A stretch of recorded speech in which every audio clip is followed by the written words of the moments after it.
Muy buenas noches, estimados hermanos de la Parroquia San Diego. Qué gusto encontrarnos en este nuevo programa, el conversatorio que hemos dedicado para ustedes de forma muy especial en esta noche, con un tema en el cual está, diríamos, de moda, pero una moda y una casualidad en la cual las vicisitudes de la vida han provocado o han llevado que el Señor haya llamado a su presencia a nuestro Papa Emérito Benedicto XVI. Y por eso es que hemos querido que en esta noche tengamos un encuentro, un conversatorio para reflexionar, para meditar y con un invitado muy especial. Bueno, primero a nuestro párroco, el padre Fernando, y también de manera muy particular, Monseñor Bartolomé Buiges, que es el obispo de Alajuela, obispo diocesano de la diócesis de Alajuela, que gustosamente nos ha acompañado y nos acompaña en esta noche para iniciar en esta reflexión que nos lleva alrededor de la vida de este gran hombre que todos conocemos como Benedicto XVI. Padre.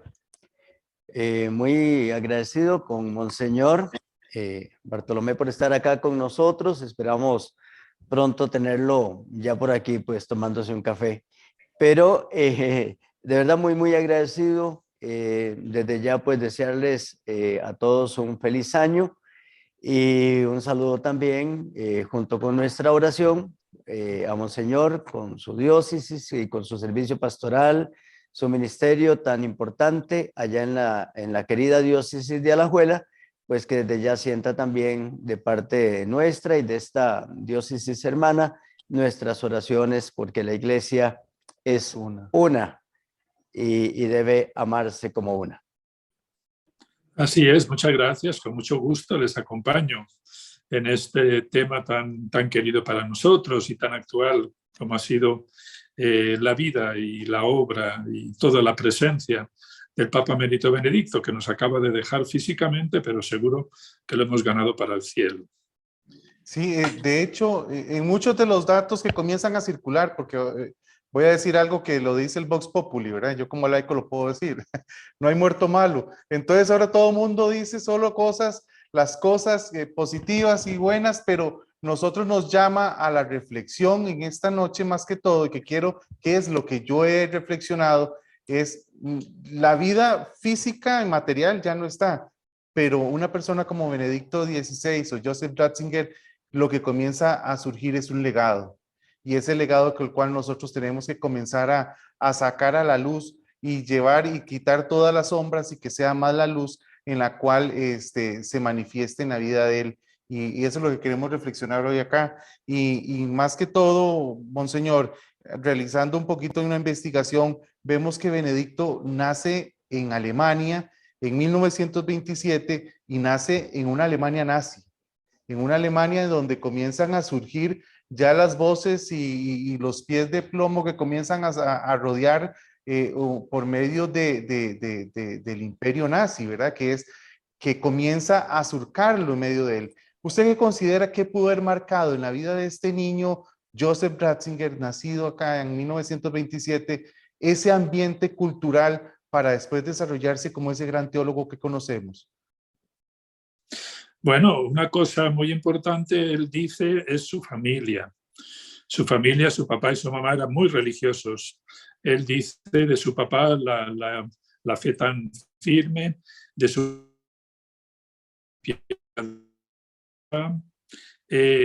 un detalle, he leído estos días, su papá buscó a la mamá, buscó a su esposa por un anuncio de periódico. De hecho, se casó muy tarde, se casó a los 43 años. Sí. Y bueno, la segunda vez del periódico, la mamá, la que fue su mamá, le respondió. De hecho, a él lo tuvo su mamá con 43 años, tenía la mamá cuando lo tuvo a él. O sea que es un prodigio, es un milagro también, ¿no? Bueno, el entorno, él también cuando toma el nombre de Benedicto, dice Benedicto XVI, alude al Benedicto XV, ¿no? Que dice que fue un apasionado, alguien que trabajó por la paz, ¿no? Entonces, sin duda, en el ambiente bélico que él vivió, ¿no? El nazismo, después, bueno, el comunismo, después, ¿verdad? El país, Alemania, arrasado totalmente, ¿no? Tuvo que resurgir. Alemania es un modelo de resurgimiento. Pues yo creo que, claro que sí, todo contribuye a forjar la persona que fue y desde luego su reflexión está en ese entorno. Alemania es un gran país de intelectuales, ¿no? Grandes teólogos, grandes biblistas han sido alemanes. Sin duda ha habido también una tradición intelectual muy importante.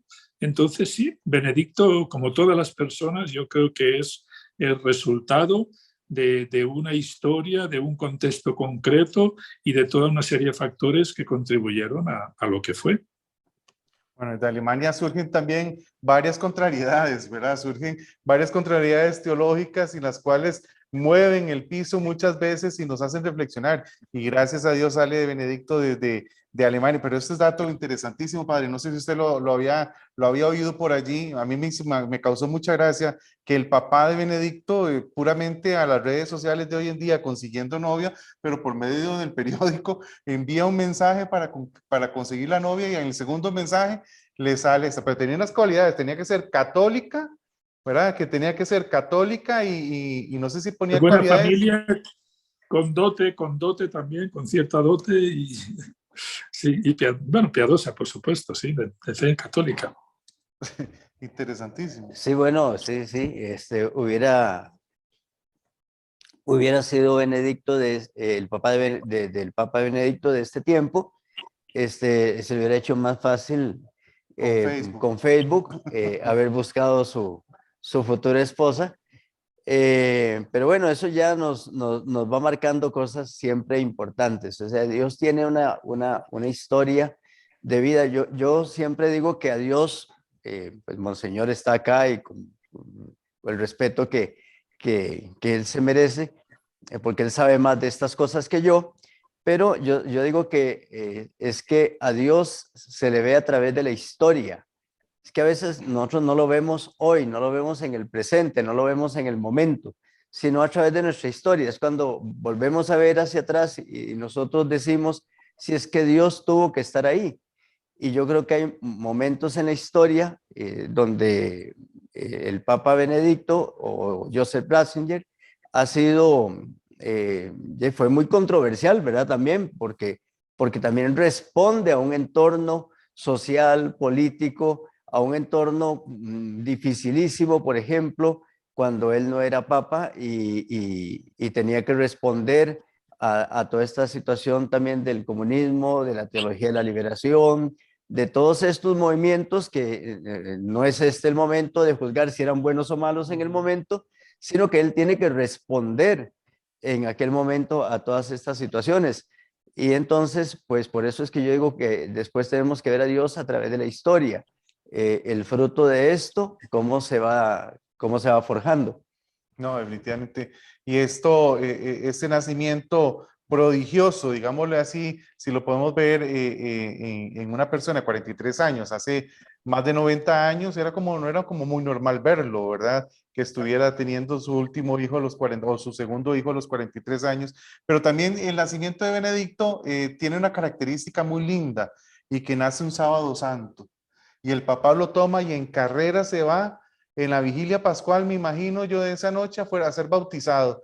Y entonces dice la historia ya, porque la historia es la que va marcando la vida de este gran hombre, nos relata de que eso quedó grabado en su corazón, el haber sido bautizado por las aguas recién bendecidas en esa noche en las cuales el papá lo hizo pasar por las aguas del bautismo. Qué lindo poder recordar eso, Monseñor, también, que Él lo traiga y lo haga a la luz, un hombre tan tímido que después en sus memorias lo haga, lo manifieste y diga que ese acontecimiento del bautismo, ahora que estamos recién pasando la fiesta del bautismo del Señor, Él lo tenga tan presente que por medio de la fe de su papá recién nacido, un domingo de Pascua haya pasado y sido agregado a la iglesia. También habla muy bien de sus hermanos, una hermana mayor y su hermano mayor que conocemos, que fue sacerdote. Dice que sus hermanos le prepararon y le auparon también a lo que es. Él reconoce que sus hermanos han contribuido mucho a que él llegara donde llegó. En concreto sabemos de la cercanía con su hermano mayor, 3 o 4 años mayor, que qué bonito que él fue a despedirlo, ya teniendo 92 años, Benedicto fue a Alemania, viajó a Alemania hace 3 o 4 años a despedir a su hermano, ¿no? De hecho, ahí por poco tiempo murió. Pero sí, el papel de sus hermanos él lo recuerda como muy positivo en su caminar. Y tan es así que estuvo presente en la vida de ellos y ellos estuvieron presentes en la vida del Papa en esos primeros tiempos y de hecho se relata que su hermana fue, digámosle así, ama de llaves, pero obviamente fue una más cercanía, no fue una empleada doméstica para él, sino fue alguien de confianza con la cual compartió y le sirvió durante muchísimo tiempo y eso habla tan lindo de la cercanía y el testimonio que nos deja el entorno familiar de esta familia, ¿verdad? Sí. También la afición por la música, perdón, la afición por la música. Los dos hermanos son músicos, pero su papá lo heredaron del papá. El papá era músico también. Y bueno, su hermano dirigió coros importantes y todo, y Benedicto tocaba el piano, pero muy bien. De hecho, le hacen una comparación muy linda que la estuve escuchando. Ya, obviamente la hacen esta comparación ya con mucho tiempo después en su desarrollo, en donde dicen que es el Mozart de la teología, por la forma de la suave voz con la que transmite a la teología. Era una comparación que hacían un poco ahí muy forzada, pero por su afición musical y ese empeño en que tenía el piano. De hecho, hay un acontecimiento muy lindo, eso lo podemos buscar en YouTube. De hecho, cuando Ratzinger, el monseñor Ratzinger en ese momento, que era el arzobispo de Colonia, de Múnich, perdón, en ese instante, es llamado al Vaticano y en la misa de despedida, el coro de su hermano Gerd es el que lo despide y está grabado. Cualquier persona lo puede buscar en YouTube y es hermosísimo porque no es cualquier coro, ¿verdad? De nuestras parroquias, sino un coro ahí hermosísimo que había montado su hermano Gerd y para la despedida de Monseñor en ese instante, cuando era necesitado para ir al Vaticano. Pero son esas cualidades, eso es lo bonito, poder encontrar el hombre, ¿verdad? Encontrar a la persona, primero encontrarnos con esta persona, de dónde nace, sus cualidades, qué es lo que tiene, y después encontrarnos con el gran teólogo que se va formando y se va desarrollando en la vida de Monseñor, del Papa Benedicto, Padre. No solamente eso, sino que este hombre, porque uno se lo imagina también metido entre sus reflexiones y entre sus libros, usted lo acaba de decir, como un hombre quizás tímido, pero con una capacidad extraordinaria para comunicarse, porque de hecho se dice que es más bonito leer a Benedicto que escucharlo, digamos particularmente para uno. Cuando uno lee los libros de Benedicto, cuando uno lee las cosas de Benedicto, uno se comienza a asombrar de su manera tan sencilla y tan fácil de decir las cosas, tan llanas de decir las cosas, que a Benedicto leyéndolo todo el mundo lo entiende. Yo creo que lo entiende hasta el que no sabe nada de teología o que no sabe nada de la iglesia, pero lo va entendiendo fácil porque tiene esa capacidad que yo creo que no era tal vez una capacidad que él transmitía a la hora de hablar propiamente. Es mi percepción. No, de hecho, y tal vez aquí, Monseñor, obviamente nos puede ampliar muchísimo más. Yo lo cuento como una anécdota personal. Cuando estaba montando o estábamos realizando un curso para Sagradas Escrituras y en el Nuevo Testamento me fui a buscar los libros de Jesús de Nazaret, de Ratzinger, y me quedé asombrado con la sencillez en que este hombre nos muestra a Jesús, ¿verdad? La sencillez con la que él nos va presentando a Jesús. Y uno esperaría que con el pensamiento tan elevado, o el conocimiento y la sabiduría que tenía Benedicto, iban a ser palabras muy incomprensibles, y no. Y en una sencillez tan absoluta nos presenta a Jesús en esta obra que es de las más grandes que él ha desarrollado y nos deja como gran legado. Por eso la palabra legado a mí es la que me resuena en la vida de él, con esta obra de Jesús de Nazaret en sus 3 tomos que desarrolla Benedicto XVI y termina muchos ya siendo papa, ¿verdad? De hecho, alguno de ellos. Y esa es la riqueza, Monseñor, que podemos encontrar también en una obra escrita, como lo dice el Padre Fernando, y que es tan accesible y tan lindo acercarse a ella. Pero cómo los grandes teóricos y sabios han llegado a una síntesis, ¿verdad? Porque Benedicto tiene libros, Ratzinger, libros muy complejos, muy teóricos, ¿no? Muy elevados. Pero sí, seguro que si le hubiéramos preguntado, su obra cumbre es esta que tú has dicho, ¿no? Jesús de Nazaret. Él, precisamente porque es una lectura de Jesús, una lectura que está entre medio de un teórico, porque utiliza todos los datos bíblicos, él tenía mucho interés en los estudios bíblicos, pero a la vez es expresión de la fe. O sea, conjuga la ciencia y la fe, ¿no? Se ha leído a muchísimos biblistas, se ha leído la exégesis por todas partes y trata de consignarla, pero es la mirada de un creyente, ¿no? La mirada de un creyente. Y yo creo su secretario lo decía estos días, ¿no? También ese era el libro, la trilogía que más deseaba él acabar, ¿no? Y es un poquito el legado más grande de su obra, ¿no? Seguro que muchos teólogos dirían, no, tiene 60 libros, no sé cuántos, ¿verdad? Y algunos ya digo que serán bien complejos para leer, pero qué bueno que los grandes autores también, después la sabiduría, les lleva a hacer síntesis de vida y decir, sí, con todo lo que sé, esto es un poquito, porque conjugar, ya digo, la sabiduría, la espiritualidad y la ciencia, ¿no? Es lo bonito de estos libros. Sí, de hecho, revisando un poquito, porque evidentemente, bueno, por lo menos yo a título personal, no sé ustedes, y bueno, mucho más, menos comparado a toda la lectura que puedo haber hecho ya Monseñor, no me he leído ni una décima parte de todo lo que tiene Benedicto de 16 y como Ratzinger, Joseph Ratzinger también escrito. Y hay obras hermosísimas en las cuales uno comienza a desarrollar y comienza a encontrarse, pero la obra de Ratzinger y de Monseñor, de Benedicto XVI, pues yo la encuentro en dos grandes áreas. Primero, la que está antes de ser papa y la que desarrolla ya siendo papa, en la cual ya tiene un carácter completamente diferente y obviamente un sello del magisterio muchísimo más fuerte, siendo él el vicario de Cristo en nuestra tierra. Y esa obra que nos deja ya como Benedicto XVI es hermosísima, es extensísima, y de hecho yo la compartía, bueno, la estábamos revisando y la he estado revisando yo continuamente, y aquí tal vez Monseñor nos pueda ayudar hasta entender un poquito, tal vez, porque cuando las personas vayan a ver este video, tal vez se van a preguntar, y nos encontramos que Benedicto deja 3 encíclicas, 275 cartas, 125 constituciones, 4 exhortaciones, entre ellas una de las grandes, las más importantes y las más hermosas como la Verbum Domini, 67 cartas apostólicas, 13 motu proprio, 199 mensajes, 349 homilías y aproximadamente 1500 discursos. Se dice muy fácil, ¿verdad, Monseñor? Ver y analizar toda esta obra en la cual Benedicto nos deja como papa y sin tomar en cuenta todos los libros que escribe como el gran teólogo Ratzinger que conocemos. Sí, sí, como dices, yo creo que hay dos apartados, el Ratzinger teólogo y Benedicto, papa, ¿no?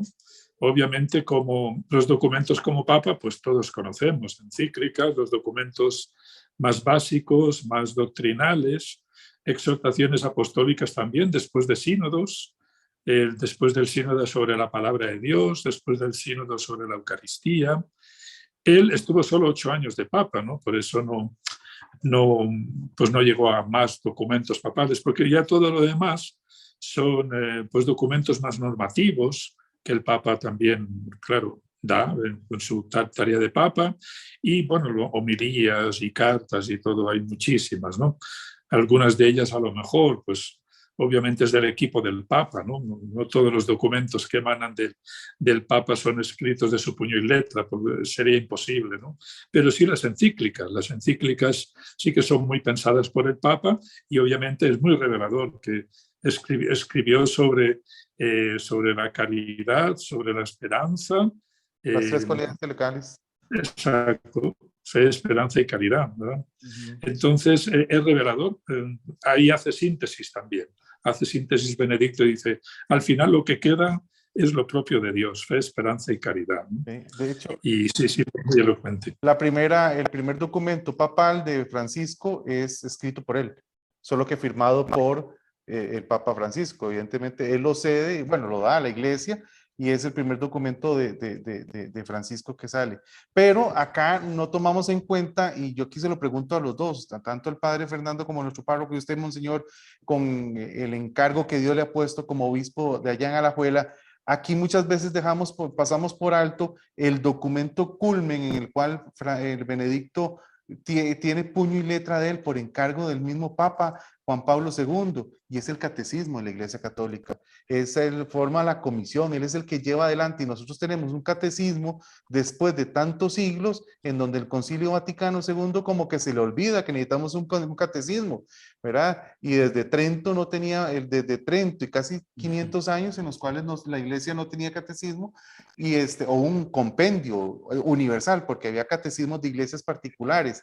Pero este trabajo tan grande que hace Benedicto con la elaboración del catecismo, muchas veces nos lo pasamos por alto de que él formó parte de esa comisión y la lideró para que nosotros en la iglesia tuviésemos acceso a este libro que debiera ser de consumo y de consulta diaria. ¿Cierto, padre?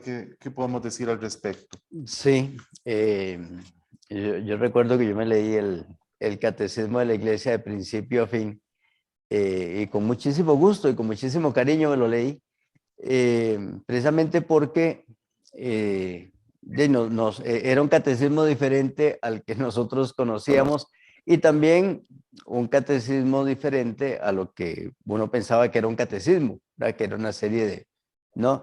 de preguntas y respuestas en nuestros tiempos, ¿verdad? En el tiempo de Monseñor y en el mío.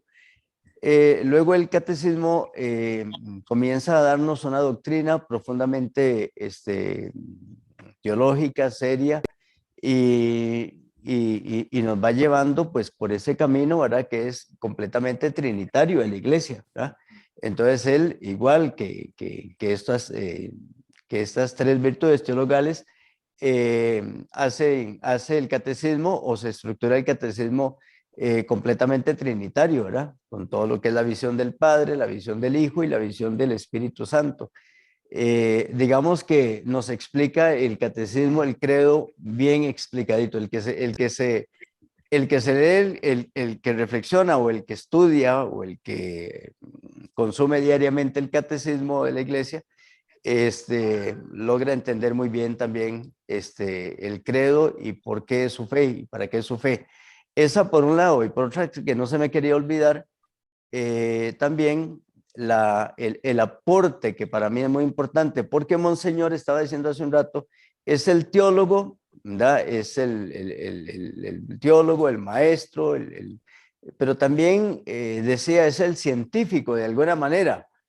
Y ese concatenar, ese tratar siempre de hacer, ¿cómo se llama esto? De unir, de amalgamar. De amalgamar ciencia y teología, diciendo constantemente que la ciencia no debe oponerse a la teología y que tampoco la teología o la religión se opone a la ciencia, sino que son complementarias y que son necesarias y que se necesitan la una de la otra. Entonces, todo esto nos hace entender que los libros que leemos no son una mera,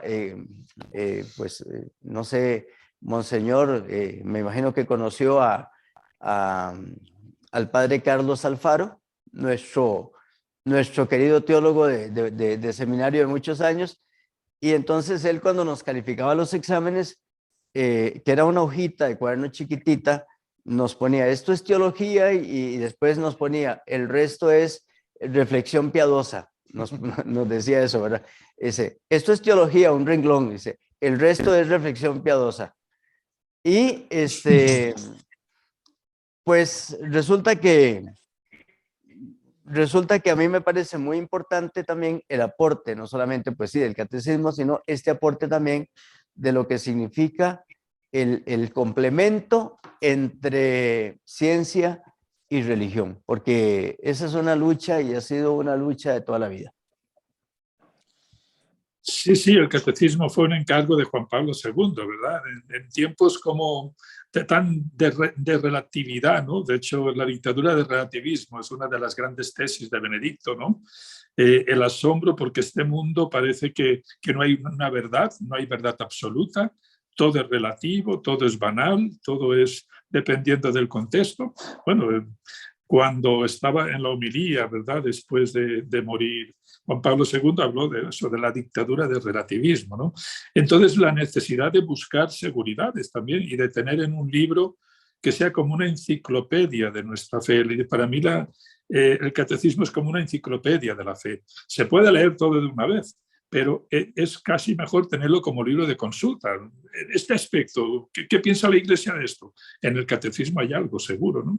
Es como yo creo que un libro enciclopédico que debíamos tener todos los católicos, debemos tener en casa, ¿no? Para consulta constante. Entonces, sí, sí, es una gran obra que a petición de Juan Pablo II dirigió Benedicto y desde luego lo hizo muy bien.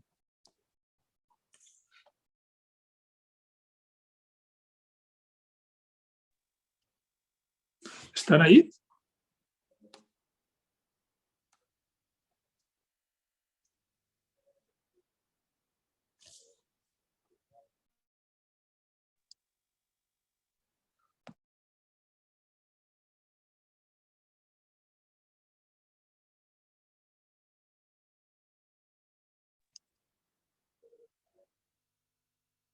Hola. Sí, monseñor, ¿me oye? Sí, sí, le escucho bien. Ahí se cayó la conexión extrañamente, pero no importa. Ponete a grabar. Ah, no está grabando ya. Ahora sí. Pero como está Es, grabado, no hay problema. esa es la técnica, ¿verdad? La técnica siempre nos juega malas pasadas. Está grabándose y luego se va a editar para que quede Sí, bien. nada más queda bien. Esa es la salvada. Ah, bueno. No, ya está grabando, Juanquita. Sí, arriba dice grabando, al lado izquierdo. Bueno, monseñor, usted nos compartía un poquito las ideas del catecismo, la importancia, el encargo de Juan Pablo II. Y yo lo digo muy a título personal, de verdad, obviamente como laico y sin ninguna autoridad. Para mí es una de las grandes obras de Benedicto. Para mí es como un trabajo de hormiga, un trabajo no revalorizado, un servicio tan desinteresado, una mente tan prodigiosa, un hombre tan de Dios. eh, para mí, tal vez porque mi camino en la iglesia no es tan extenso ni tan prodigioso en esas áreas, pero para mí la vida de Benedicto XVI me marca en muchas áreas, a mí como creyente. Primero me atrajo por la Verbum Domini, luego me va trayendo por sus reflexiones. Yo para hacer, y lo digo sin modestia aparte, yo para hacer cualquier ejercicio de lección divina o de exégesis o de trabajo de investigación bíblica, lo primero que busco es una reflexión de él, una homilía, un ensayo o alguna reflexión de algún libro, porque para mí me abre mucho el panorama de su comprender y de su teología, principalmente bíblica, obviamente a nivel eclesial, la experiencia y la vivencia de Benedicto XVI con esa gran sapiencia que ha dejado a la iglesia, que es lo que nos interesaría más recalcar, esa gran sabiduría y ese conocimiento que no se lo ha dejado para un sí. Y algo también, y que lo dejo usted ya a hablar más al respecto, y que para mí me encantaría que esto lo vieran muchísimos de los que nos creemos sabios o que creemos que conocemos tanto, poder ver el ejemplo de Benedicto XVI, que en el silencio y en la humildad y con la gran sabiduría que tenía, no se dejó nada y trató de transmitirlo y entregarlo a la iglesia de la mejor forma para que fuera devorado por muchos ese conocimiento en tanto escrito que ha dejado. Eso es lo que yo siento, por lo menos en lo que estamos viendo en esta parte de este programa que con tanto cariño preparamos, es en sus obras, ¿verdad? Obviamente podemos ver muchísimas cosas más de la parte pastoral en la vida de Benedicto. Sí, también algunos hablan de que Bueno, fue uno de los avanzados del Vaticano II, ¿verdad? Fue un teólogo asesor del Vaticano II. En aquel momento Ratzinger era de lo más avanzado, un gran renovador, ¿no? Como tantos otros, las corrientes renovadoras de la primera mitad del siglo XX confluyeron en el Vaticano II, que no surgió así de improviso, sino que tuvo un camino de preparación, ¿no? De ahí la mano del Señor, ¿verdad? Qué bonito, cómo llegó él ahí y cómo diríamos, se lanzó a la primera página de la iglesia, ¿no? A través de un discurso que le pidió Ah, sí.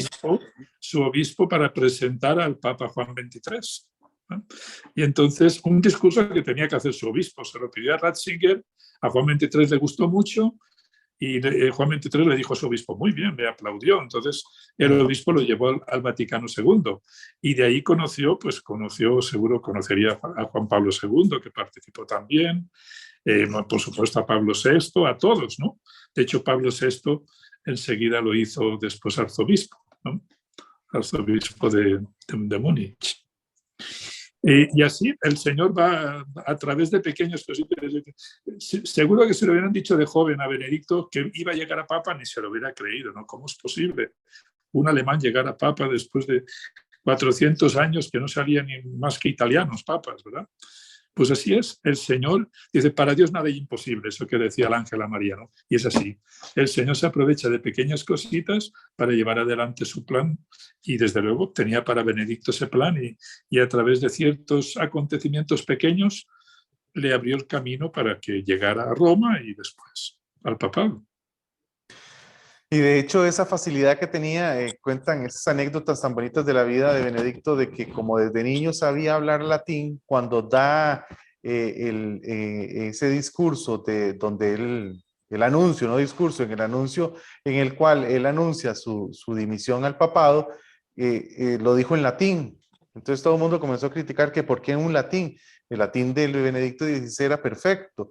Entonces muchos se quedaron sin entenderlo porque no entendían. Dice, muchos ni los cardenales que estaban cerca entendían también el latín como lo estaba expresando Benedicto XVI y entonces no entendían a ciencia cierta que él estaba dimitiendo y renunciando al papado en ese instante. Por eso es que está lleno de momentos claves, padre, la vida de Benedicto en tantas áreas de su vida. Sí, no solamente lleno de momentos claves, sino de cosas que realmente pues, sorprendieron a la vida de la iglesia. Pues aquí hablamos de cosas serias, por supuesto, pero en la vida común de la iglesia y de muchas personas, el hecho de que el Papa, por ejemplo, tomara la decisión de renunciar, de dar un paso al lado, que después es otra historia, ¿verdad? Después de cómo él vivió su vida emérita y cómo la vivió con una obediencia también profunda al Papa Francisco, ¿verdad? Pero digamos que aquel momento fue también clave como para la historia de la iglesia, después igual de tantos siglos, que eso no sucedía, para mucha gente eso fue como que si ya era el fin de la iglesia o el fin de la historia o el fin del mundo, ¿verdad? Y cómo nosotros lo asumimos y cómo nosotros también en nuestra vida de iglesia que hemos tenido que vivir, hemos pasado los que tenemos hoy 62 años, ¿verdad? Y pues recién chiquillos vivimos un poquito del antes del concilio y ya después el concilio y el posconcilio. Hemos visto cosas tan interesantes en la vida de la iglesia y el Papa Benedicto ha sido parte de eso y ha marcado como hitos en la historia de la iglesia moderna o actual que son muy profundos y que está eso, porque nosotros tendríamos que analizar el Benedicto escritor, el hombre, el Papa, el ser humano que había ahí detrás. Es que son tantas cosas que Benedicto nos refleja, nos enseña. Su historia es tan rica en tantas áreas o en todas las áreas que lo podamos ver que uno no, de pronto se ve como en un bosque y uno dice aquí por dónde cogemos. Por eso es que no es fácil hablar de esto también, ¿verdad? Porque la gente podría decir, bueno, es que a mí lo que me interesa es las controversias del Papa Benedicto en la historia. Otro, el aporte que el Papa Benedicto dio a la teología actual. Todo aquello que el Papa anunciaba ya casi proféticamente de lo que iba a pasar en la iglesia después, porque Monseñor acaba de decirnos que él era un hombre como de alguna manera profético, veía cosas que nosotros no veíamos a futuro de la iglesia. Y Benedicto fue aquel que dijo que la iglesia terminaría viviéndose en pequeñas comunidades de nuevo, ¿verdad? Que a nosotros eso nos ha causado tanto miedo en la iglesia por el miedo a perder la cristiandad, ¿verdad? De 1969 lo Sí, dice. por eso, y a nosotros nos ha dado eso, tanto temor por el miedo a perder la cristiandad y que qué va a pasar con la iglesia, que si nos sostenemos o no, que si nos morimos. Bueno, todo eso ha pasado por esta historia de la iglesia a través del Papa Benedicto. De hecho, bueno, esa gran profecía que anuncian, ¿verdad? Ese anuncio que hace en 1969 eso se lo hace un periodista alemán en una radioemisora, y ese mensaje que deja preocupando, como dice el padre, a muchos, a nosotros también, y nos hace pensar, porque ese anuncio que hace, tal vez ya en cierta forma lo estamos viviendo, en Europa ya lo está viviendo. Bueno, Monseñor, que es español, sabe la experiencia tanto de su patria como está sucediendo hoy en día, en donde vemos ese anuncio que nos hace Benedicto de una iglesia en pequeñas comunidades, pequeñita, pero nos dice algo muy lindo también, ese anuncio de, no lo veamos como profecía, sino que es verdaderamente un profeta que ve, sabe interpretar los signos de los tiempos, donde nos dice, es donde la iglesia se hace más fuerte, más bien, en esas pequeñas comunidades, y se hace oír esos pocos que quedan. Ojalá que tengamos el valor, como lo dice Benedicto, que tener esa fuerza para anunciar a Cristo, aunque seamos pocos, en medio de tantas cosas que Benedicto atacó y pensó, y lo menciona, que es el relativismo en el cual hemos estado viviendo. Pero yo le tengo una pregunta un poquito más profunda a Monseñor, a ver qué piensa él, y al padre Fernando también, qué opinan analizando un poquito esto que hemos, humildemente haciendo este acercamiento a la vida de Benedicto, en donde podamos pensar que fue un papa no comprendido, poco comprendido. ¿Usted qué piensa, Monseñor? Podemos ver que el papado, o la figura, o el papa, o Ratzinger como tal, fue un hombre no totalmente comprendido en las esferas de la iglesia, y mucho más en el pueblo simple y llano como nosotros, que no podamos haberlo comprendido de la mejor forma. Bueno, en cierta medida sí, pero hay que ver su contexto, ¿no? Como ya digo, en el Vaticano II era uno de los teólogos más abiertos y más innovadores. Después, alguno diría, fue una involución lo que sufrió, porque como en la Congregación para la Doctrina de la Fe, que es para lo que le llamó Juan Pablo II, obviamente su tarea ya era como pastor, su tarea era como guardián, tenía que guardar que la Iglesia se adhiriera a una fe auténtica, ¿verdad?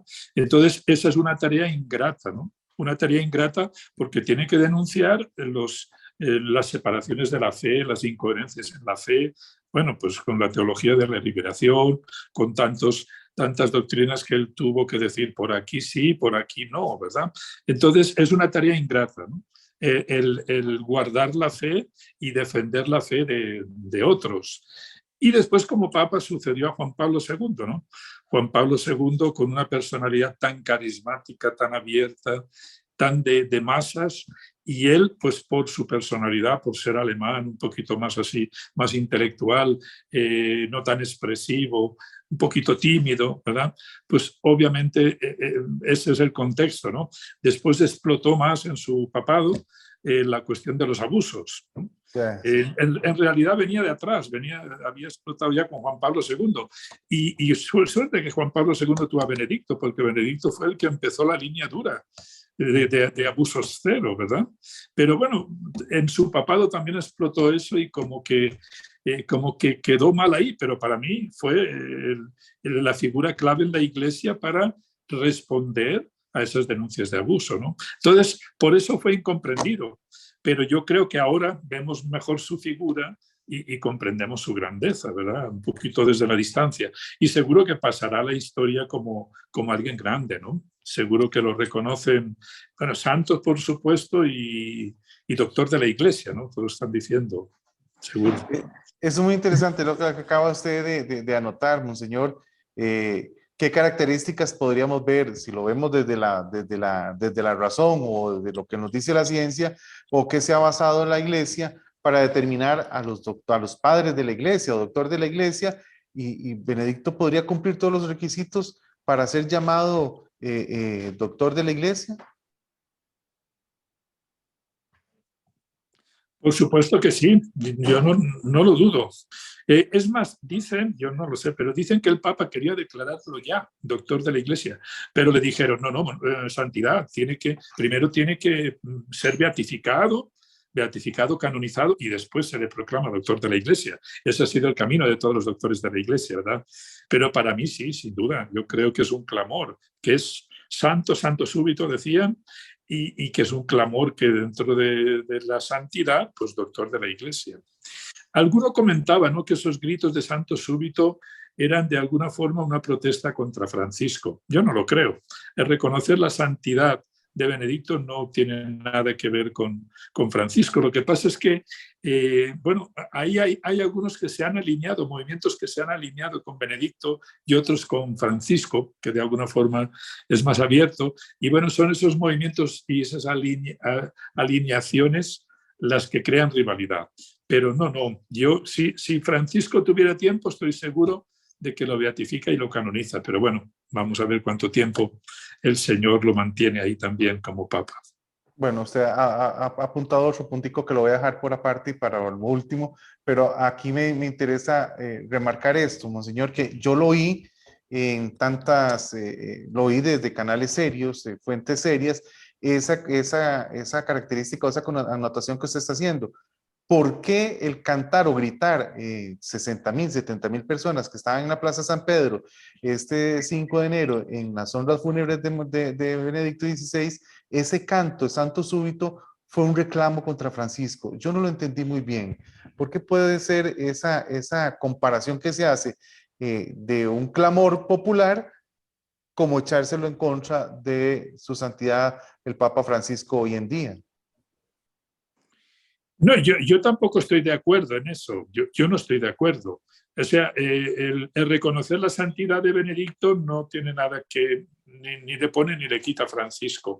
Es que hay movimientos alineados, perdón. Los conservadores están alineados con Benedicto. Y los más abiertos en la iglesia están alineados con Francisco. Entonces, esa es la rivalidad, es la rivalidad de esos movimientos, pero no tanto de los dos papas, que se llevaban muy bien. Había una cordialidad muy profunda entre los dos papas. Entonces, el reconocer, claro, por ejemplo, los conservadores, ¿no? Pues bueno, con el Papa Benedicto pudieron celebrar la misa, el rito tradicional, ¿verdad? Ciertos aspectos, y reconocían que Benedicto era de los suyos, por ejemplo, ¿no? Eso Francisco lo limitó, pero no tanto por esas formas tradicionales, sino porque contribuye o no a la comunión. Benedicto quiso contribuir a la comunión atrayendo a los movimientos más conservadores, ¿no?, y propiciando la dialéctica de la continuidad, decía él, ¿verdad? Entonces todos los movimientos conservadores se han alineado con Benedicto y entonces hacen rivalidad. Reconocer la santidad de Benedicto es reconocer que las formas tradicionales, reconocer todo esto, ¿verdad?, de lo que creen que Francisco está en contra. No sé si me explico. Totalmente. Sí, pero eso que también tenemos que entenderlo y leerlo siempre a la luz de la fe, porque todos los hombres y los santos, y yo siempre digo, por ejemplo, cuando hay un cambio de sacerdote, yo no digo que se va un sacerdote que era más bueno y llega otro que es más malo o que es más bueno que el que estaba, sino que yo creo que siempre llega a cumplir una misión de Dios y a complementar algo. Yo siempre digo que llega a complementar algo que debe ser complementado por los diferentes dones y carismas de las personas, o en este caso los sacerdotes. Como se dice que, y Monseñor lo apunta desde esta cuestión que todos la sabemos, que los enemigos del Papa Benedicto estaban afuera y que los enemigos del Papa Francisco están adentro, por estas dos visiones que se tienen de mirar y de conceptualizar el camino de la iglesia. Yo creo que hay diferentes maneras de ganar el partido y los técnicos lo apuntan de manera distinta, ahora alinean de manera distinta las cuestiones, pero no con el ánimo de no ganar el partido. O sea, quizás el entorno en el que vivió Benedicto y en el entorno en el que tuvo que estar precisamente al cuidado de la fe, como lo decía, para lo que lo llamó el Papa San Juan Pablo II, ese entorno fue muy complicado y sobre todo creo que la mirada estaba puesta muchísimo en América Latina, con todo lo de la teología de la liberación, que cuando yo entré al seminario, que era los años 80, pues ya estaba, digamos, como acomodándose un poquito el asunto, pero todavía venía serio, porque eso fue serio en los 70s.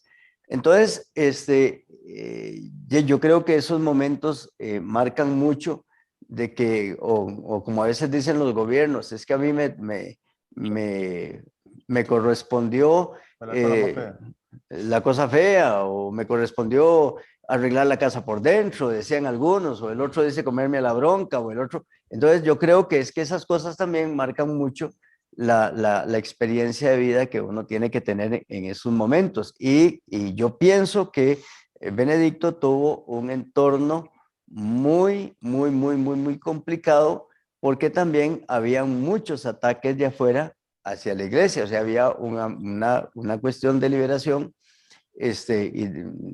muy unida, o por lo menos se pensaba muy unida al comunismo, o con la línea muy delgada, y este tipo de cosas que, como repito, como lo dije al principio, no estamos juzgando si eran tan buenas o tan malas en aquel momento, sino que tenían que alinearse y acomodarse. Y para eso el después Papa Benedicto tuvo que enfrentar una lucha muy seria, muy seria. Imagínense los ataques que podía haber recibido. Hoy es al contrario, ¿verdad? Hoy cuando el Papa Francisco se trata de abrir y cuando comienza a decir que la pobreza y que comienza a decir que quitémonos un poco las ínfulas de principescos y todo este tipo de cosas y que tengamos más olor a oveja y que seamos más pastores y que entonces, claro, hay una serie de grupos e inclusive, ¿verdad? Grupos que uno puede hablar hasta con sacerdotes, no que hablen mal del Papa o no, sino que tienen posiciones distintas, ¿verdad? Que dicen, no es que el Papa lo está haciendo mal por esto o el Papa el otro lo hizo mal por aquello. Bueno, de hecho, estaba recordando ahora precisamente una de las últimas entrevistas que le hicieron a Benedicto, de las cuales lo más importante que él haya revisado verdaderamente, porque él era muy estricto con eso después de tanta mala información y mala interpretación de sus mensajes. De una de las últimas entrevistas que le hacen él y que él haya revisado de principio a fin, le decía el periodista, es un gran periodista alemán, que le dice, Papa Benedicto, ¿a qué le teme la iglesia hoy en día? ¿Le teme a los abusos? ¿Le teme a los desórdenes en la curia? ¿A qué le teme la iglesia ahora? Y se vuelve el Papa Benedicto con esa sapiencia que tiene verdaderamente. Dice, lo que le debe temer y el gran problema que le puede venir encima a la fe es el relativismo. El relativizar todo lo que antes no comprendíamos o veíamos como mal y que ahora por no ser juzgados y sacados del entorno lo veamos como bueno, ¿verdad? Haciendo alusión directamente a los conceptos de familia, ideologías de género, aborto, eutanasia, y dice que nos decía el Papa en esa última entrevista que eso era lo que verdaderamente debíamos de pensar, en que son los grandes temores en los cuales se ve la iglesia sumergida. Y no solo la iglesia, sino la familia, nuestra vida. Y yo creo, Monseñor, que tiene mucha razón. Esos son los grandes temores en los cuales el relativismo en que estamos sumergidos en este mundo actual es lo que nos pueda llevar a alejar a tantas personas de la fe y hasta dudar de lo que creemos, correcto como incorrecto. Así es, así es. Yo en la homilía que hice el día del funeral que hicimos aquí en Costa Rica, bueno, hubo una nivel de conferencia episcopal, pero también hicimos uno en Alajuela, ¿no? Yo decía, Benedicto fue un hombre de fe, un hombre sabio, ¿no? Cuando decimos sabio, todos pensamos espontáneamente intelectual. Sí, sí, era un gran intelectual, pero el sabio es mucho más que intelectual, no es con la sabiduría de Dios. Es alguien, porque también es un gigante de espiritualidad, decían otros autores, un gigante de espiritualidad. Es una persona que llegó a hacer síntesis, ¿no? Decíamos antes, síntesis entre la experiencia de Dios y la intelectualidad, entre fe y razón, ¿no? Toda la vida de Benedicto fue buscar la verdad, ¿no? Por eso criticaba el relativismo, porque el relativismo dice que la verdad es imposible, ¿no? Y él es un gran buscador de la verdad. La verdad es Cristo, por supuesto. Y de ahí buscarla con la fe y con la razón, haciendo síntesis. La integridad de vida, un hombre unificado, un hombre de una pieza, ¿no? Diríamos, Francisco dice, hacía teología de rodillas, ¿no? Hacía teología de rodillas, quiere decir que la teología surgía también de una experiencia espiritual. Un hombre pastor, y entonces, bueno, que buscó la unidad del rebaño, también con otras iglesias, que buscó la reflexión para acercar cada vez más y profundizar en la fe de toda la iglesia, que criticó las incoherencias de la iglesia, los abusos, y por tanto quiso una iglesia más purificada, ¿no? Para que respondiera más a lo que tiene que ser la iglesia. Y el gran servicio que hizo la iglesia, además de papa y de todo, el gran servicio para mí fue dar el paso y renunciar.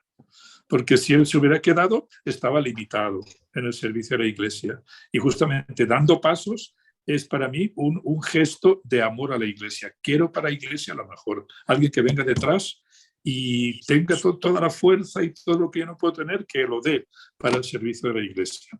Y por supuesto yo diría también un amigo social. Francisco habló ahora de amistad social, ¿no? Bueno, yo diría que un amigo social, alguien que se preocupó por el desarrollo humano integral en su encíclica, que todo su mensaje era decir, si la sociedad quiere caminar hacia la plenitud que ansía, tiene que poner en el centro a Dios. Quitar a Dios del camino de la sociedad es envilecer a la persona, reducirla a la nada, ¿verdad? Y envilecer el ritmo de la sociedad. Con Dios, la persona es hija de Dios, tiene una dignidad sin igual, la sociedad es escenario de su reino y caminamos hacia la plenitud. Esas fueron las ideas sobre todo que destaqué.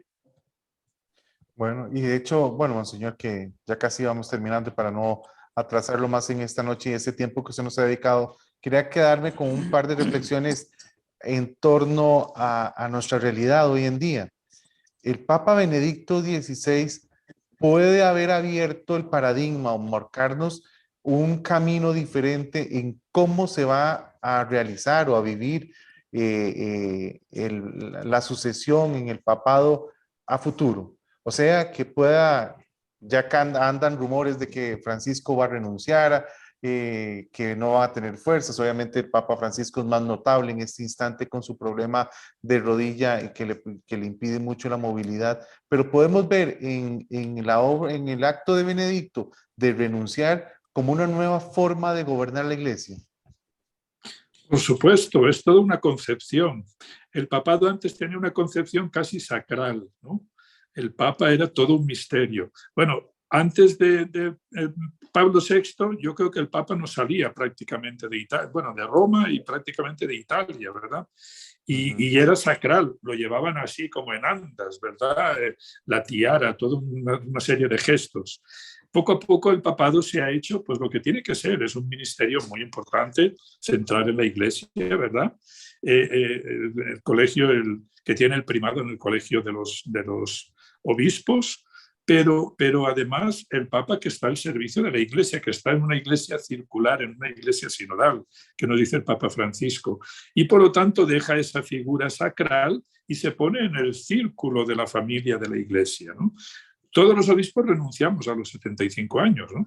El Papa es obispo de Roma, es un obispo de Roma que es primado. ¿Por qué no puede renunciar también el Papa, ¿no? Y entonces, yo creo que la idea no es, lo importante no es la figura del Papa, la idea, lo importante es la Iglesia. El Papa está al servicio de la Iglesia. Y por lo tanto, pues el Papa tiene que estar delante de la Iglesia, al frente de la Iglesia, mientras tenga fuerza y mientras pueda hacerlo bien. Cuando no, el mejor servicio que tiene que hacer a la Iglesia es dar el paso a un lado del que Francisco ya habló, ¿no? Entonces, cada Papa ha preparado el camino al siguiente, ¿no? Juan Pablo II salió mucho porque ya Pablo VI había empezado a salir. Y entonces Juan Pablo II fue una explosión porque era muy joven y empezó a salir una iglesia del papado así. Pero Juan Pablo II nunca se imaginaba renunciar. Para él renunciar era bajarse de la cruz. Se necesitaba alguien con una mentalidad mucho más abierta como Benedicto para decir, claro que sí, yo he estado aquí al servicio de la Iglesia, mucho gusto, pero ahora yo creo que el mejor servicio que puedo hacer es renunciar, ¿no?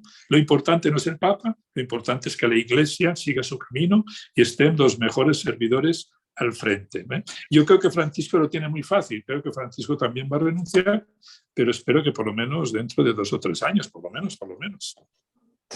Bueno, y de hecho dicen que el Papa Benedicto a los 75 años le presentó la renuncia a Juan Pablo II, no se la aceptó. A los 76 se vuelve y le dice, eso es una anécdota que cuenta, no sé si será cierto, que se vuelve Juan Pablo II y le dice, ni se te ocurra presentarme la carta, porque usted está conmigo hasta el final.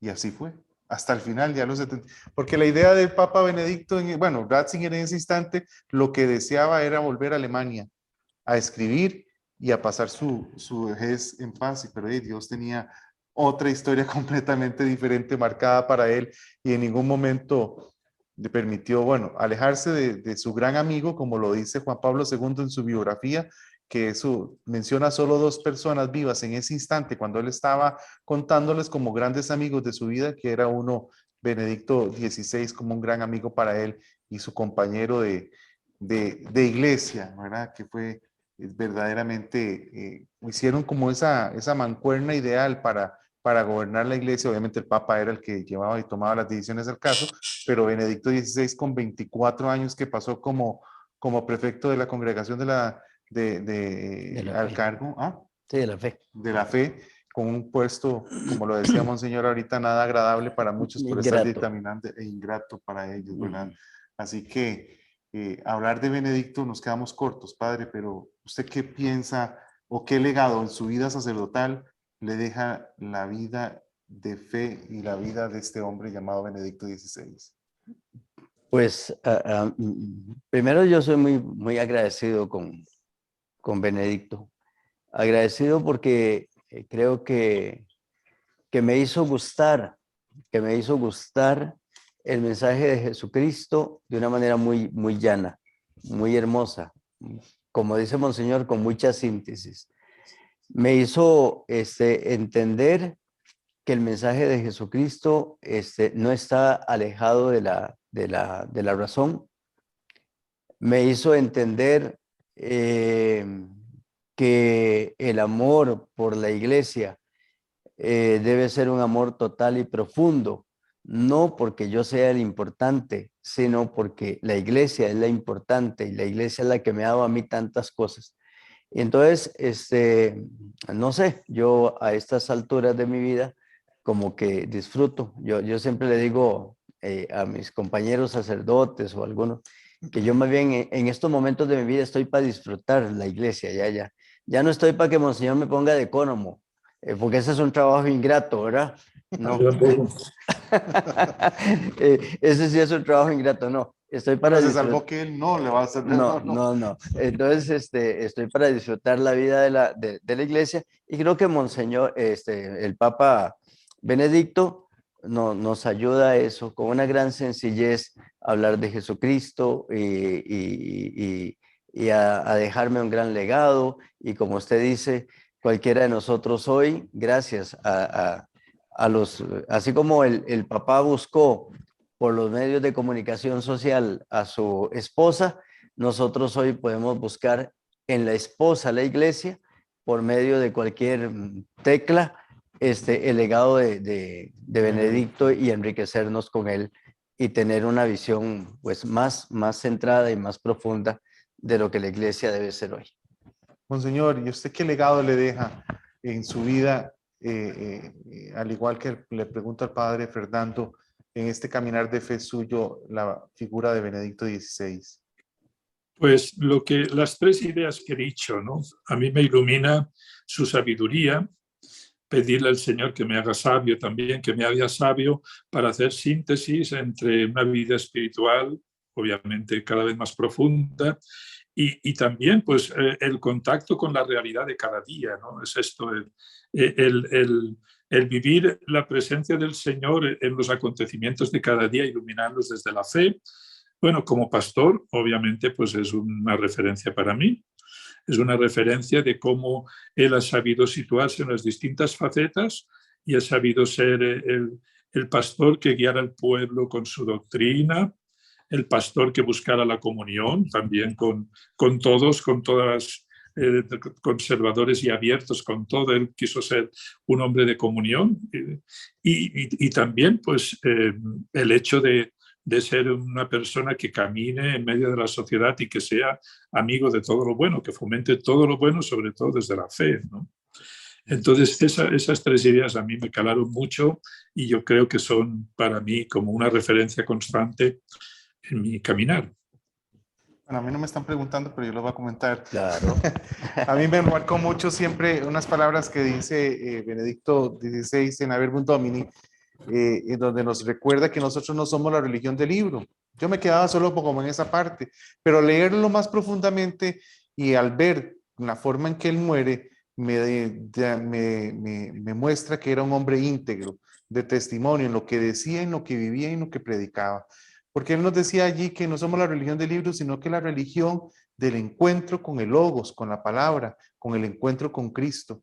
Y verdaderamente él lo vivía, era un apasionado de Dios porque te muere diciendo, te amo, ¿verdad? Señor, te amo, o te quiero, de acuerdo a la traducción que quieran decirle, como se haya acercado. Quiere decir que verdaderamente él vivía ese encuentro con la persona de Cristo y que no se quedó solamente en la ciencia, en la razón, sino que lo transformó en la vivencia.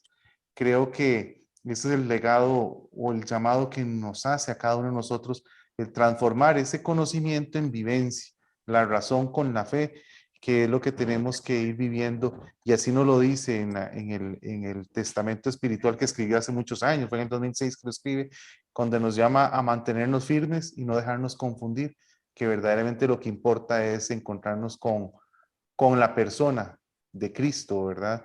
Y en la persona de Cristo la encontramos en la Eucaristía, en su palabra y en la vivencia de cada uno de nosotros. Así que, Monseñor, muchísimas gracias de verdad por este Con tiempo que gusto. nos ha dedicado.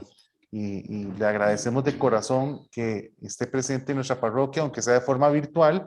Y como le decía al padre Fernando, y humildemente me apego a las palabras de él, lo esperamos pronto acá, que nos esté acompañando en nuestra parroquia, donde lo vamos a recibir con muchísimo cariño. Muy bien, con mucho gusto. También a ustedes los recibo muy a gusto en Alajuela cuando vengan, ¿no? Muchísimas gracias, Monseñor. De veras nos sentimos muy honrados, Monseñor, de tenerlo aquí con nosotros en este conversando, en este conversatorio, conversando siempre de algún tema importante, interesante. No será esta la última vez que lo vamos a tener, Monseñor.